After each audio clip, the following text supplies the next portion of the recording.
हाय सांग माने good morning. सकाळ उठी मते बहुत जोर से भोक लागला। भाबिली कौन खाइबी। मैगी को 2 मिनिट तैयारी करते आमे मध्य अंडा आमलेट को 2 मिनिट तैयारी करबा। आसंतु किपरि तैयारी कली देखिबा।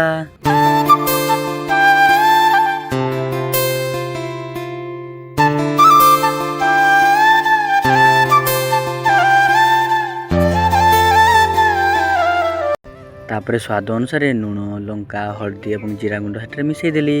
तापर ताको टिके घांटी देली। देखिपारे मोर सुंदर चेहरा टे आमलेट मु तैयारी कर देली।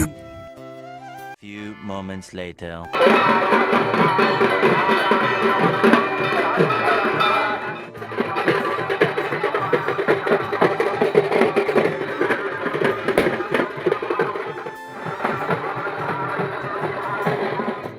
भाविली आगक तो आसूची श्रीराम नवमी से मो गोटे गाड़ी में गोटे राम को गोटे पतका लगे पहुँचीगली दुकान को मौसा सहित कथा है गाड़ी में गोटे पतका लगेदेली। देखो किपरि फरफर भाव में उड़ुची।